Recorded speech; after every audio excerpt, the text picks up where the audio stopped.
This is Chris Bartlett from The Mandalorian, and this is the FSF Podcast. The show that helps you hide the droids that they've been looking for.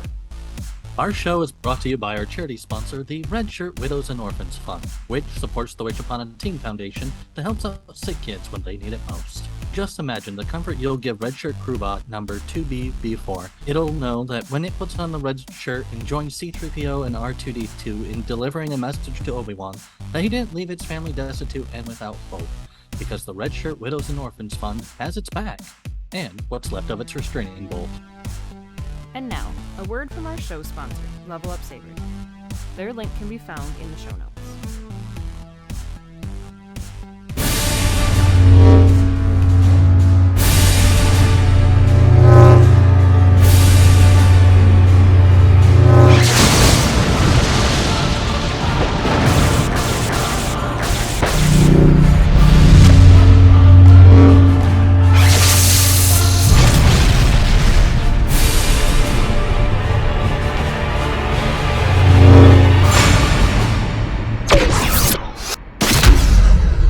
Our guest today was the first actor to ever portray C-3PO on the Disney Channel.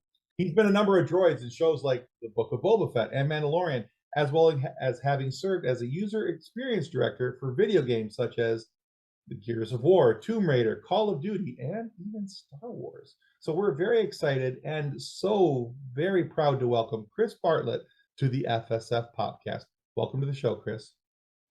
Thank you so much for having me, guys. I've really been looking forward to it. Yeah, likewise. Yeah, we when we started looking over your IMDb list, I was like, wait a minute. So he's C-3PO in a lot of the stuff that I've seen C-3PO in. This is kind of cool. So yeah, I'm a massive Star Wars nerd. So for me, this is me trying to hold in my giggly voice. And, just let it go. It's going to happen at some point. It's but between that and then I see the Tusken Raider behind you and I'm just like, hi. So anyway, yeah. That would scare the crap out of me at night. That's though. better. Can you imagine like getting up to like? Yes. Can you imagine like getting up in the middle of the night to like go use the bathroom though, and there's just a Tusken Raider standing in the corner? That would scare the crap out of me. It'd only be better if it actually did the voice when it was like a motion sensor. Oh, Anyway, okay. That was a really bad impression. Nightmare fuel, Tim. All right, so Chris, there's been several people who have voiced C-3PO in various forms of media, but as far as I can tell, and please feel free to correct me if I am wrong. Other than Anthony Daniels, though, you are the only actor to physically portray C-3PO. So the question is, how did you get here? And like, how did you become the TV and live appearance C-3PO? Not to mention the 3PO that gets to meet the president in the first family. Right. Well, just to correct you, there have been others. Okay. Grant Imahara, who passed last year, I believe, was also one who portrayed C-3PO. Okay. Just before I did. But anyway, how did I get to do that? Well, I spent 3 years building my own costume, and then I was called to do an audition by fan relations at Lucasfilm, and so they flew me out. I brought the costume, and we did an audition. And when you're building the costume, the whole dream is that, wouldn't it be cool if someone at Lucasfilm saw this costume and thought that it was worthy in some way of being able to be used in an official capacity of some sort. But of course, that's never going to happen because I'm just Chris Bartlett in my garage at home, working on this at 2:00 in the morning. But ultimately, that I did get a call, and so I had been working on the voice for about 2.5 months, where I was working on it, listening to it to and from my during my commute, and just working on it. So I tried to get a good approximation, And so when they put on the costume and turned on the eyes, I just said, my goodness, why, hello, I am C-3PO, human cyborg relations, and this is my counterpart, R2-D2. You know, and so they said, oh, great, you can do the voice too. They didn't ask me to do the voice. I just, you know, we're just all having fun. We're building characters and trying to tell what you know, for my audition, I was just trying to do a good job with the character, and so I was just bringing everything that I could. And so we got on a plane and flew to Australia, where I gave a presentation to a voice track of C-3PO, and I did all the body and the animation, and that was kind of the audition. And then I came back and I said, hey, this was amazing. Thank you so much for the opportunity. And, you know, if you need me again, just give me a call. So then they just kept calling. And so, oh, cool. Yeah. So one of the, literally, let's see, I guess that would have been 2009. So that was 3 years later was when I got the call to go to Washington, DC. But in between there, I'm doing things like filming commercials and special appearances on television and stuff.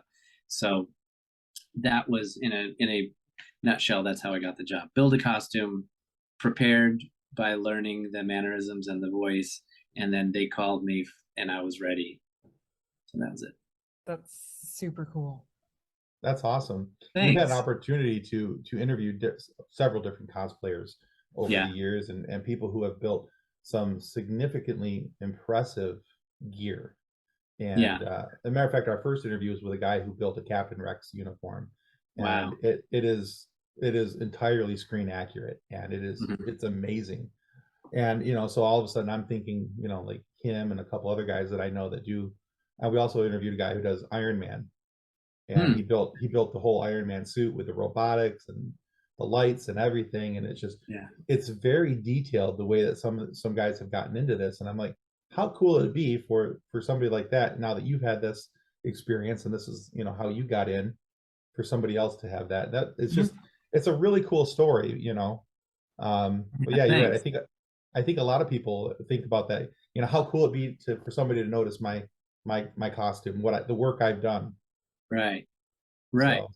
And not only that, but then to you know, it really would be enough for, you know, someone at Lucasfilm to say, oh, this looks really great, good job, you know, that would have been great.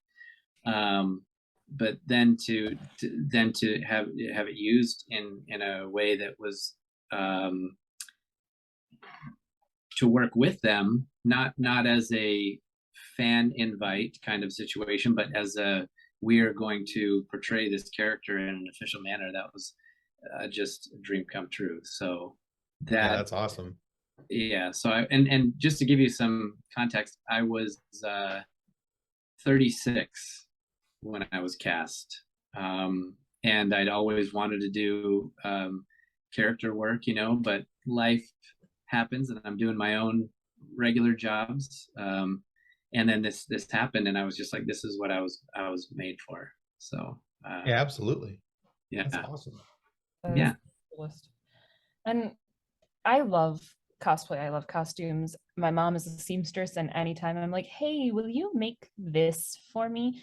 She has, even though I'm 30, she'll still do that for me. And even more so now, hey, mom, my daughter wants this. Oh yeah, no, anything that my daughter says, my mom is like, oh yeah, got it, easily done. My mom made my wedding dress, and like every detail that I wanted, she did specifically, perfectly. My dress had pockets. Like it was that's important. It really is. People really underestimate how important pockets are. Well, I mean, I want to say, aren't we blessed to have parents who support our creativity in a way that, you know, like my parents, I was 7 years old and I wanted to be Luke Skywalker for Halloween, and they put together and sewed a costume that was, you know, pretty legitimate for that time. And I really felt like I look nothing like Mark Hamill, okay, but I really felt in that moment that I was indistinguishable from Luke Skywalker, you know. Sure. And so and can to this day, you know, they're still very supportive and very we're so, those of us who have parents that are supported that way is just really blessed. It's the best. And I love to, like, with my mom, her love of sewing came from her mom. And to the point where my mom's going to a Ren Fest with us next month. And the last time we were at my mom's house, I turned and I'm like, something caught the side of my eye. And I'm like, are you making garb for the Ren Fest for yourself? Mhm. Yes. I love that. I love that so Great. much. Like, she's got her character idea down. She's got her outfit ready. I'm like, this is great. But talking about costumes, talking about droids specifically, I mean, that's a lot more structure than untypical costume. So what is the process like for getting into the suit to play a droid, whichever model it is that you're playing? Well, for those who don't know, I'm known for playing the walking droids, not the rolling ones. And so to put them on, I mean, they're all variations of C-3PO basically, right? So I'm able to take what I've built and do a variety of characters. And but basically to put them all on, it's all this, it's pretty much the same. And so I have a really talented dresser. He's an expert in costume building and fabricating, and also he's a great friend.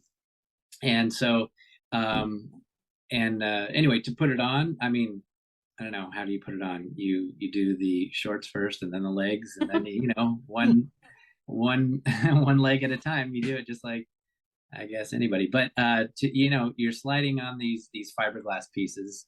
And you screw them together or latch them together or whatever, and then comes the putting on the head.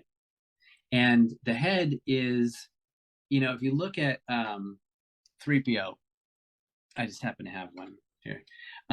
You know, you see the little black circles in the middle of his eyes. Can you see those there? Mm-hmm. Okay. Yeah.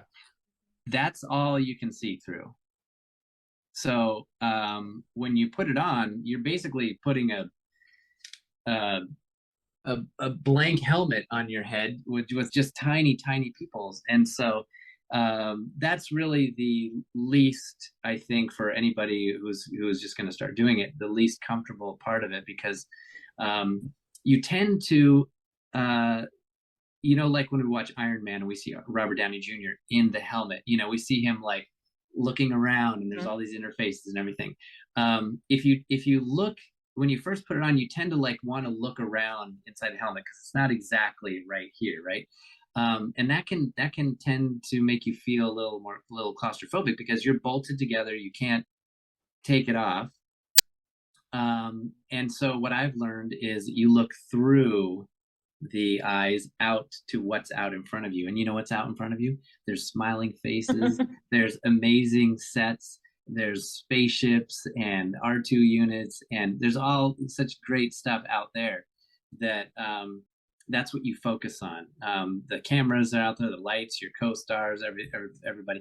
And so anyway, that's what I've done, and that really helps. And then, you know, sometimes you're standing there for a long time.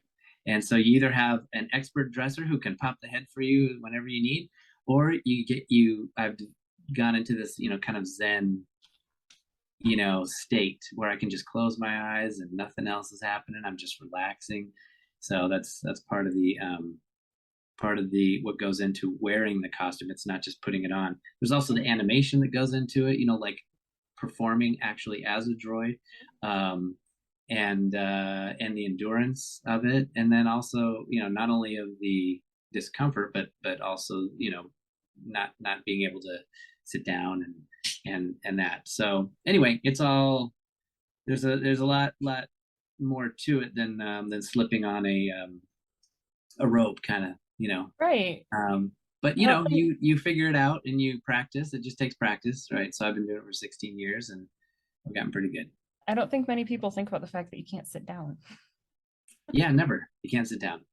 In order, you know, like C-3PO here, his and any droid here, the shorts go into the legs. So you're fused basically from the waist down to your knees that you can't bend anywhere here. Oh.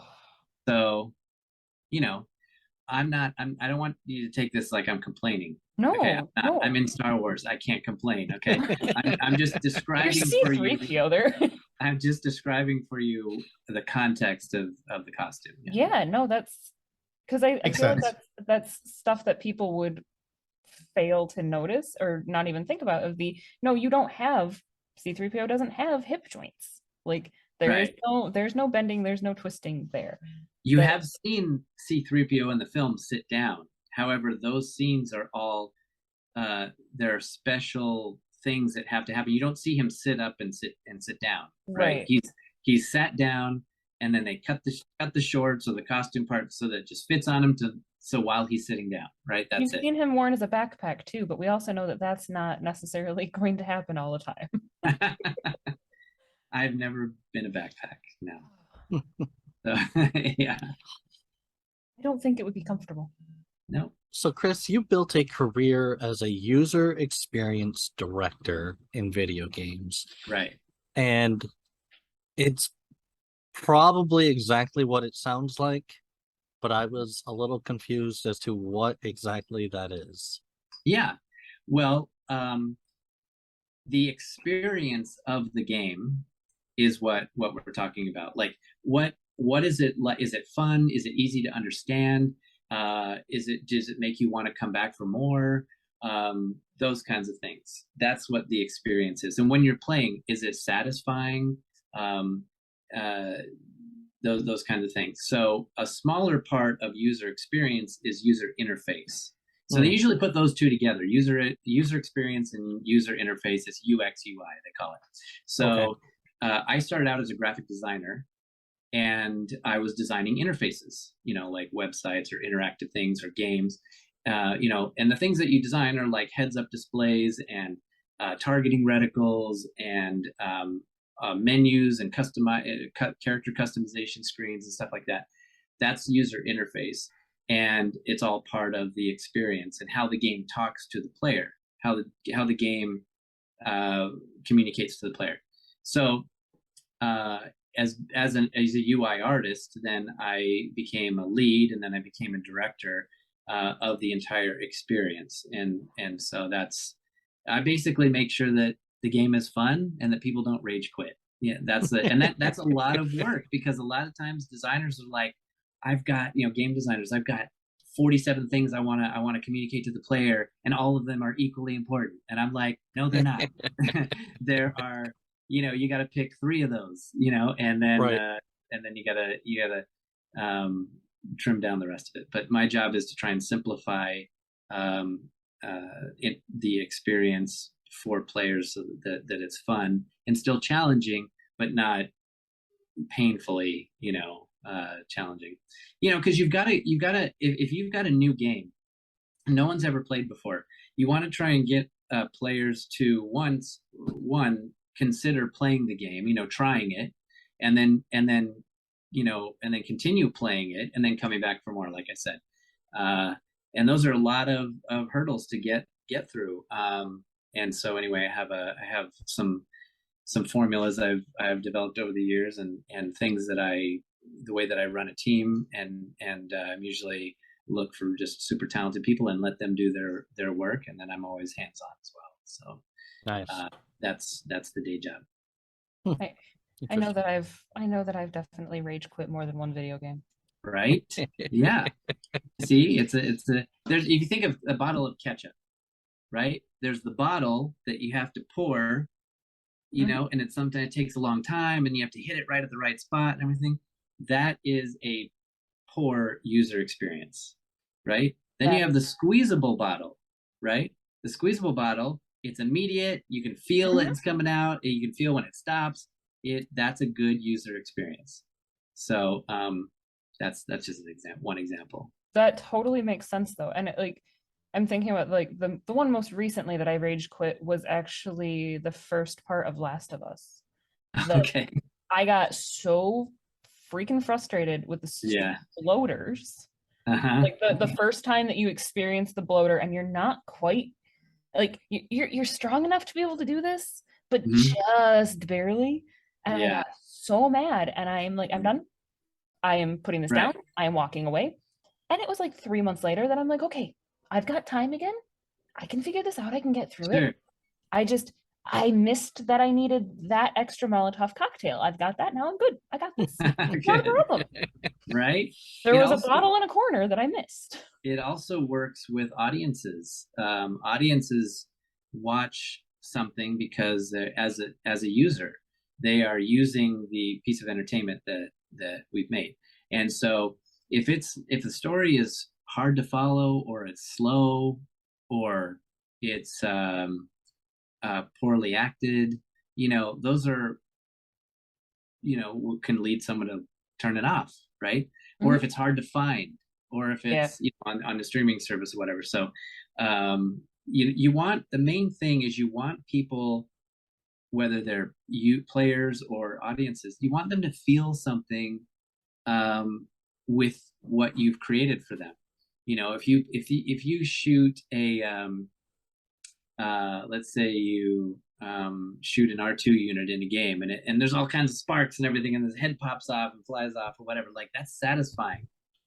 Maybe not to an R2 unit, but to a player, that's really satisfying, and that's fun. And when you're watching a film and you see the pilot send the proton torpedoes down the exhaust port, and then it blows up, like, that's exciting, that's satisfying. And anyway, so it works also for audiences, and so I apply that to both audiences, basically, audiences and players in my work. That's really Awesome. cool, though. Like, that is really cool to learn about and to Thanks. see from the other side, I guess. Because I mean, Yeah. we're used to it from the consumer side, but to see it Right. from the There other are side of what you people- guys actually put into it. Right. See, that people say, "Oh, you just play video games all day." No, somebody actually does have to make the games, right? And so that's what we're doing.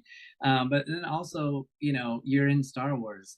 Yeah, but somebody also has to make the Star Wars, and so we do that by writing and excellent costumes, amazing effects, and music, and stories that and direction that are that create satisfying experiences for the audiences. And it's a big responsibility to tell new Star Wars stories that feel like Star Wars, and you feel something like, oh, I hate that character, he's such a bad guy, or I love this character, he's such a hero. Yeah, I'm talking about C-3PO, obviously, but yeah. So How could you not love C-3PO? I don't know. I guess if you're a scoundrel, maybe you wouldn't. Well, that explains my love for Han Solo, but okay. Right. I mean, even in your love for Han Solo, you still look at C-3PO with the, oh, you're annoying, but I want to keep you. I don't even think he's that annoying. I think he's funny, honestly. I've always thought that C-3PO's underlying complaints about things, and it's always amused me how things were too hot or were too cold. I'm like, you're a droid, come on. Anyway, well, he's so out of his element. That's the funny thing about C-3PO, is we've never really gotten to see him do his job until when he's in Return of the Jedi with the Ewoks, where he was translating for them and telling them the story, where there's no danger of him being shot or dismantled or disintegrated or melted down. He was doing his job. And then in Kenobi we did it again, where you saw, just for a moment, C-3PO was translating what the alien was saying to the human characters, and right. All the rest of the time he's fish out of water. He is not where he's supposed to be, and that's part of what makes it funny and adventure. Absolutely. It reminds me of my brother. Is your brother a fussy British butler? Not British, but very fussy. Okay. He is that, like, he would rather be at his desk doing his job and not actually having direct contact with people. Yeah. Well, C-3PO, his primary programming is etiquette and protocol, and that involves people. So he does like being with people, just not like dangerous people. Right? Not the pew pew blaster people. So Right, Yeah, right. not flying around potentially dying. Right, Exactly. exactly. Yes, and that's something that I love about learning new characters, and whether it's C-3PO, who is a totally different character than say Q-90, right? So Mhm. Q-90 very different from C-3PO, and it's really fun to try and to learn about these new characters and then trying to bring them to the screen in a way that makes you feel something. I honestly Understood. had never even thought about the fact that the entire original trilogy of seeing C-3PO, he is so uncomfortable. Yes. I legitimately had not thought about the fact that no, he is not doing what he's programmed for. Right. Imagine the thing that you love doing or that you're born to do, the thing you're most comfortable doing, and you never get to do that. Imagine how you would, and in fact, thrown into the most extreme opposites of those. That would be pretty challenging. Putting for- an introvert on the main stage of a concert. Right. Exactly. It's a on cool short perspective. notice. It On is. short notice. Yeah. Yeah, it's a very cool perspective. I'm gonna have to rewatch the original trilogy thinking about that now though. No, he's not annoying. He is so incredibly uncomfortable. And so out of place. Right. Yeah. Yeah, Also, absolutely.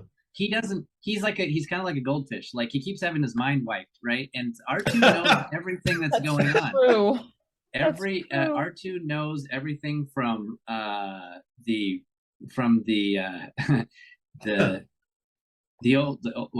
I guess it would be from the Republic to the Empire to the Clone Wars and also into the New Order. He knows all of it. So the thing about fear is what makes people afraid is that they don't know what's going on. They don't know what's in the dark closet, or they don't know what that noise was. And so R2 knows everything. He's seen everything. That's why he goes, when 3PO goes, what makes you think there are settlements over there? He's like, I've been here before. Right. And 3PO had his mind wiped. So he's always afraid. And that's part of what makes him a funny character. Cool beans. Yeah. I have a whole new appreciation for C-3PO right now. Absolutely. Good. And I loved him anyway. I've always loved C-3PO, but now it looks like it is very much I get you now. I understand this a little more. Oh, see? Great. It is kind of that, I feel like C-3PO in the original trilogy is kind of that, when they hand you your newborn in the hospital and you all of a sudden have that moment of I don't know how to do this. Wait, what?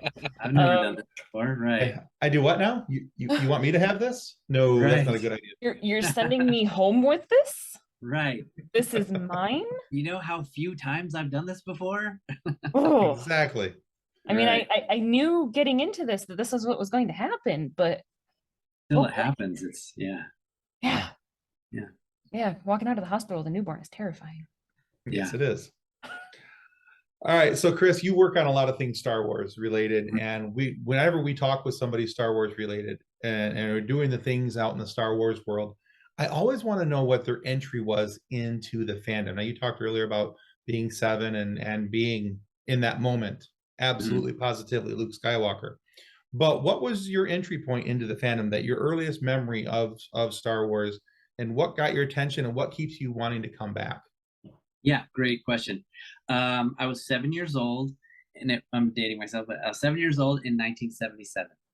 And we went to the Christown Mall in Phoenix, Arizona, and we waited in line. My parents took us and to see Star Wars.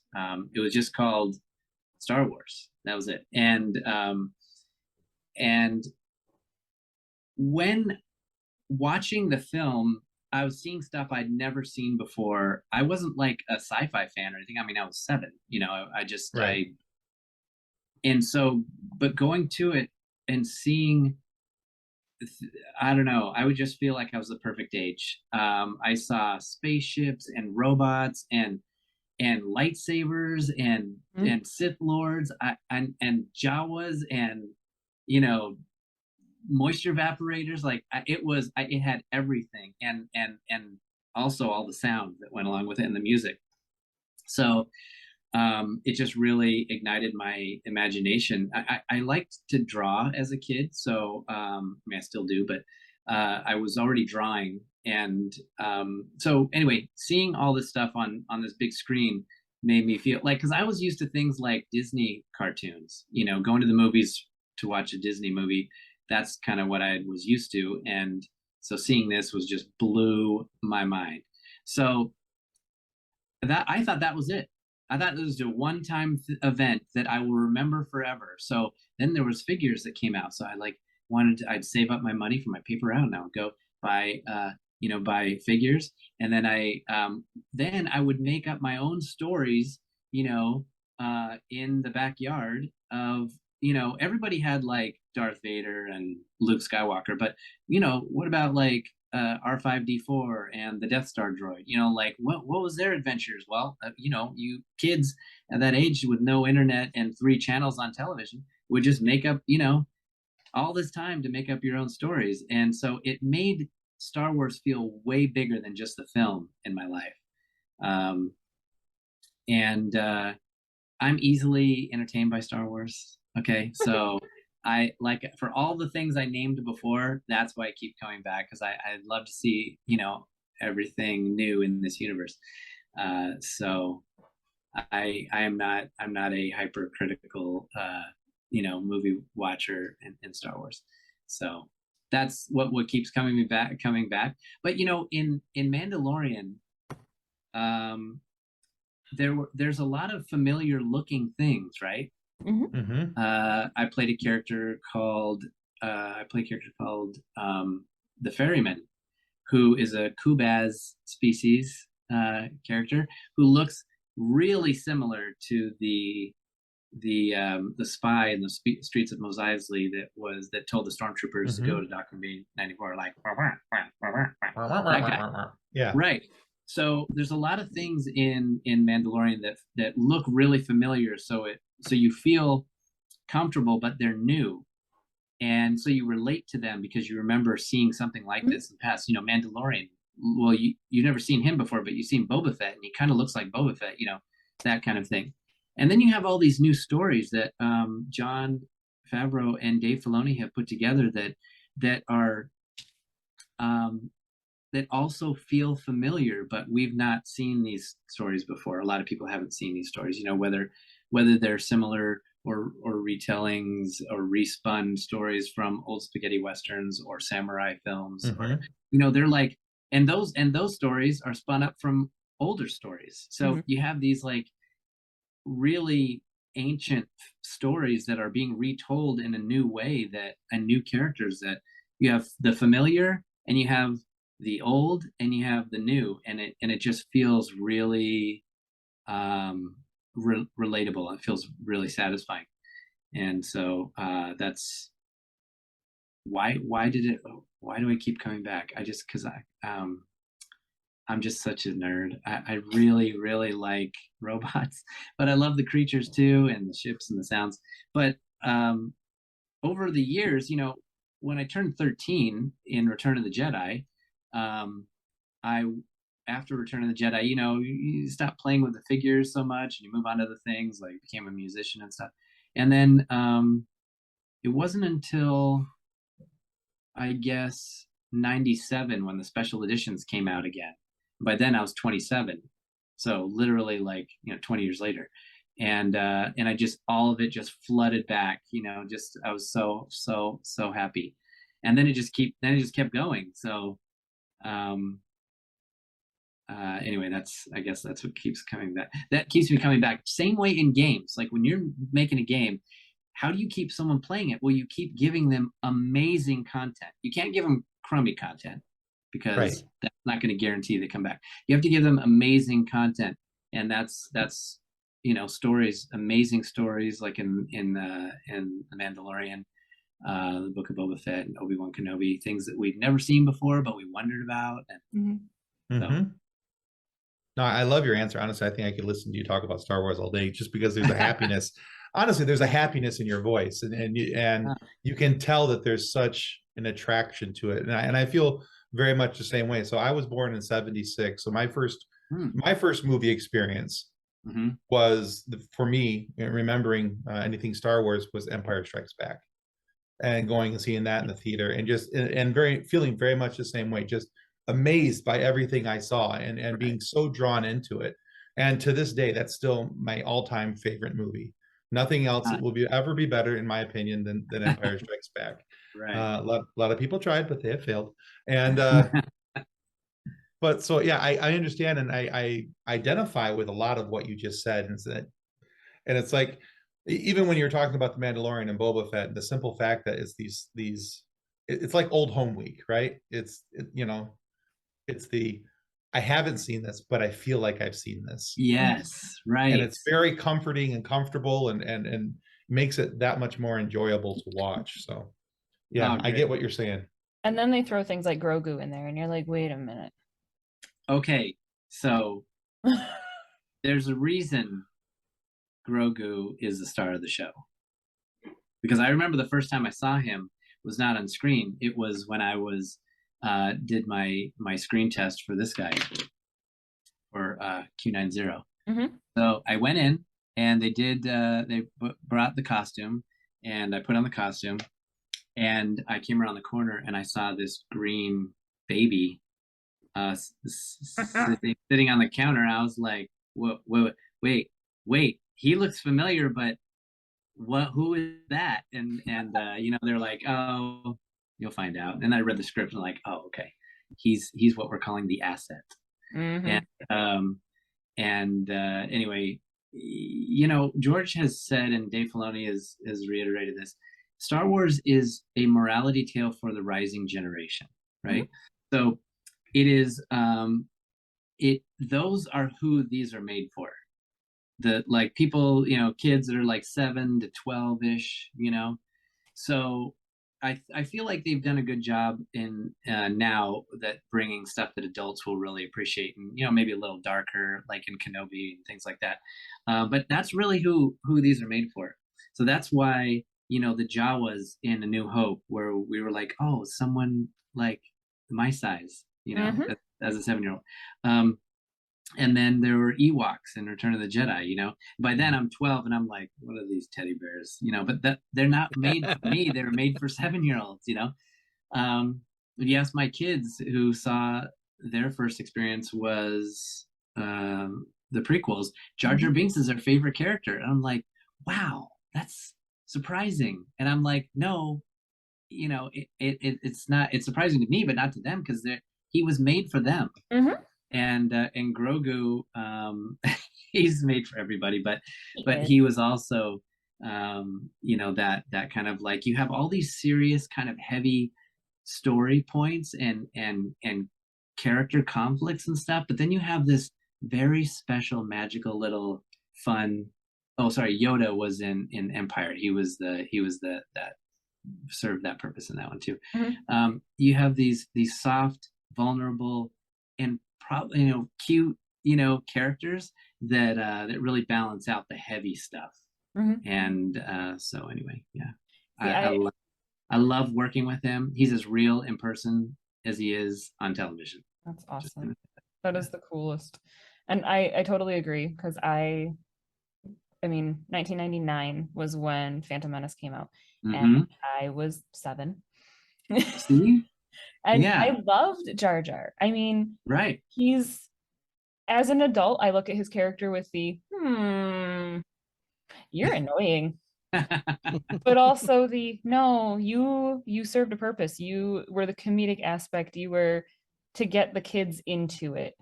I totally get that. Well, and it's to balance the story, really, Hmm. because you have Obi-Wan and Qui-Gon, who are on this really serious mission, and plus, Qui-Gon gets killed, and Darth Maul is so scary, and so then you have to have something to balance. The Force is all about balance. It's Star Wars. It's multi-generational. It's fantastic. Yes, right. Exactly. And I'm so grateful that we still get to tell these stories, and make up new characters. And so much fun.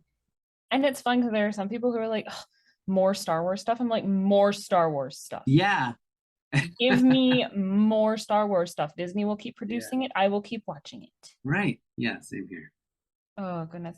So not only have you been in Star Wars, but you've also been on the, let's call it the Star Trek side of things, having been in the Orville. Because Right. that is Star Trek. It is so Star Trek. Like, it might be more Star Trek than Star Trek is sometimes.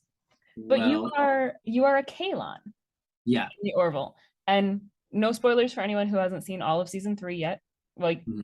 me, I haven't gotten there quite yet. I'm almost there. hmm But I understand that the Kaylon story arc in season 3 is pretty fantastic. I still have to watch it. I haven't gotten there yet, but yeah, no, I'm really excited to see the Kalons come back. That came because Kalons are robots, and I have a particular set of skills, I guess.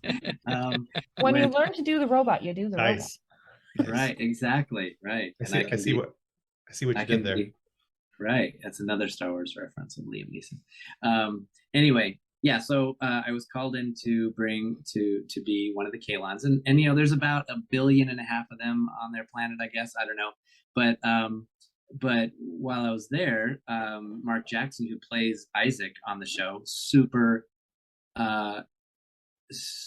wonderful guy, and a really great performer. Isaac is very different from C-3PO. In fact, it was like, yeah, no C-3PO would be seen in this kind of performance. And so what we did while I was there is they asked me to be sort of the robot captain of the rest of the Kalons. So we were it was really cool looking. We were downtown in downtown Los Angeles, at the Die Hard building, the building, I can't remember what it was called. We were filming in that building, and outside there's all these Kalons were like marching around in step and going around on the sidewalks and everything. And what we were trying to do is they wanted me to train them to walk in step, and so I would go, left, that kind of thing. And so the way that Mark had taught us how to move like Isaac. And so that was that, and it was a lot of fun. So I got to be one of the featured. They just brought me on because they knew of my work as Right. C-3PO. But it was just funny because it was another robot, That I is do super other things, cool, but yeah. that is super cool. I was wondering and thinking about the difference between being on the Orville set and being on a Lucasfilm set. How is that vastly different? Was it? I mean, the technology was different. The Orville was more traditional, on location and things like that. And while the Mandalorian sets, there are location sets, but sometimes you're in the volume, and so that was just a unique experience all on its own. I think going into the Orville, I think it was going to be a goofier set because it was Seth MacFarlane. I'm such a huge fan of his, but he's actually very serious about not only his role but also telling a good story, and that everything looking right, and so it wasn't. He's very serious. It was not like goof around time. I find that fascinating Cool. because he seems like such a goofy person. But Yeah, like how could you control all that goofy Right. energy? He's he's a serious performer and writer and producer, and so he's when you have a job and you're serious about it, not a lot of time for goofing around, I guess. right. Excellent. Oh, that's so cool. I would love to work with Seth MacFarlane. That would just be fun. Yeah. So we have a Facebook group, and it has over 200,000 members, Wow. and it is just memes of everything. Uh-huh. That's all it is. It's just memes all day long. I So see. let's say that you are a droid, Yeah. of which you're used to, and you have crash landed on a planet not in your droid's universe. Okay. What droid are you, And where did you crash? Not in my universe. Right. Ooh, that's a big. Let's see. So, I have to be honest. I really like the bounty hunters. I've played 2 of them now. I play Q-90, and then I also play One Jack, who is I like to call him the son of Forlom for Empire. You know, he appeared in Kenobi, and so I played both of them. I would love to see them in a buddy cop show, but anyway. Oh, but then I would watch that. Yeah, right. But anyway, I So love Planet the bounty Earth, hunters. buddy cop. Got it. The bounty hunters are fun in Star Wars because they have mysterious backstories. They could be any backstory. They don't. It's not like a, you know, they're not all the same. And they're a little unpredictable. They have their, you know, they're not really good guys or bad guys. It just depends on who paid them. But they also have the coolest equipment, you know, like ammo belts and bandoliers and such great weapons and such cool. You know, they always look a little more sinister than the typical protocol droids, right? You know, look at that face. Right. Right. You know, so I like the bounty hunters. So I would say I'd be a bounty hunter. Where did I crash land? It would have to be a place with a lot of action. You know, those tend to be, you know, city planets, not like a Hoth, you know, situation. So, but one that's not in my universe. I mean, bounty hunters could be from any. You know, Forlom was originally a cruise ship, and then he reprogrammed himself to be a thief. So, I mean, out of their universe, I'm not sure. I don't know. I'd pick a city planet. We've seen Coruscant, but something with a nice dark underbelly. How about that? I'll say that. Fair enough. We Yeah. can go with that for sure. Okay. All right, so Chris, we're at a stage of our conversation where we like to take our guests through a little bit of a quiz. Love it. Let's go. All right, so this is a 4-question quiz. All the questions are multiple choice. Okay. Okay. Now, it's a 4, like I said, 4 questions. If you get 3 of the questions correct, we want to send you the book that Kathleen's holding up, which is called Custodians of the Cosmos. It's written about a young man who joins something like Starfleet, but not Starfleet for, you know, litigious reasons. And it is when he washes out, he does rejoin, but as a custodian to boldly clean up after those who had boldly just went. Okay. All right. There's also lots of things about cheese in it. There's lots of cheese references, that's for sure. Cheese. All right. So I love cheese. And so if you get 3 questions, we'll send you the book. If you get 2 questions or less, we take a picture of you, we make a meme out of you, and we put you in that Facebook group that Nick was just referencing. We like to call it our fun sequence. All right. Well, I'm kind of excited for the 2, but I will try for 3. But, you know, the 2 sounds pretty funny. Okay. Both options are pretty great. Yeah. There you go. All right. Let's go. All right, Nick, now, what if I get all 4? We give you an extra thumbs up. Oh, okay, great. You get Star Wars trivia questions. The quiz is called Everything That Glitters is Probably C-3PO. All right.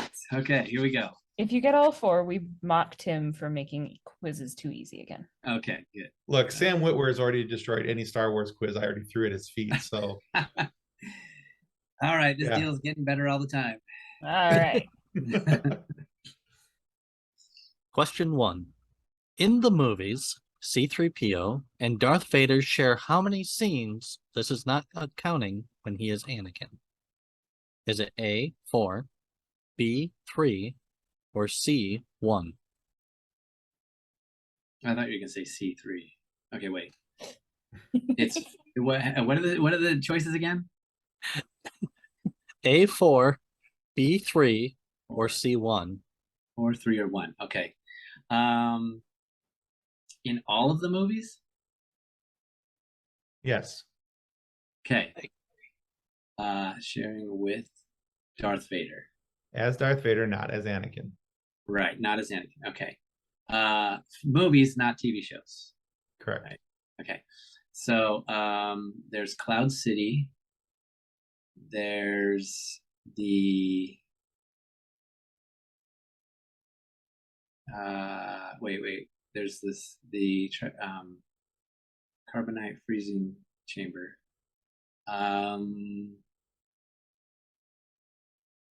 Wow. Is it one? Yeah. Yep. Wow. Wow. It's only when Han gets frozen at the carbonite freezing. Right.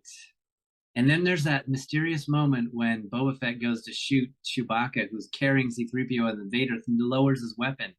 What does that mean? Right. That he remembers C-3PO. Maybe. C-3PO might not remember anything, but But Anakin was sneaking through. Right. Question number 2. Okay. What sci-fi movie influenced C-3PO's design? Oh, that's easy. It's Dumb and Dumber. Sorry, you said it's multiple choice. Go Oh, ahead. I could totally see that. I want a Dumb and Dumber movie with C-3PO and R2-D2 now. Right. Oh, Don't my tell Daniels I said that. Okay. What's the choice? I already know what it is, but just go ahead. A. Flash Gordon. B. Metropolis. Or C. The Day the Earth Stood Still. Metropolis. That is After- correct. Yeah. There's even Very good. parts of his costume that are if you look at them side by side, it's almost identical. Oh, that's Yeah, cool. the arms, It's- the little halo around the head and everything. Yeah, things are very Interesting. close. Yep. It- All right, what- that's 2. That is 2. 2 for Okay. 2. In number 3, in what movie do 3PO's eyes turn Sith red? Was it Rise of Skywalker, Empire Strikes Back, or Revenge of the Sith? Rise of Skywalker. That's That's 3. Because that's the last film that we've seen him in, and it was the one where he says, "I want to take one last look at my friends." Yes. Right? Yeah. Yeah. Okay. So that's the book. You won the book. Okay. All right. And now to shame Tim's quiz. Mm-hmm. Question number 4. In what Mhm. movie was C-3PO given away as a gift? A. Gift. What gift? Phantom Menace. B. The Last Jedi. Or C. Return of the Jedi. Return of the Jedi. That is correct.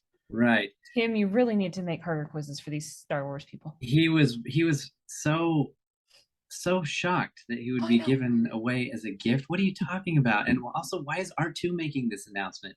I mean, it was a hilarious moment. Yeah. Anyway, yeah. That is So all 4. I get a thumbs up, right? Okay. All right. And a I book. have a- We'll send you a I book. have a feeling that screenshot is going to go many, many places when my husband edits this episode. Oh, yeah. Well, great. That was fun. Thank you so much. Good job. Thank you.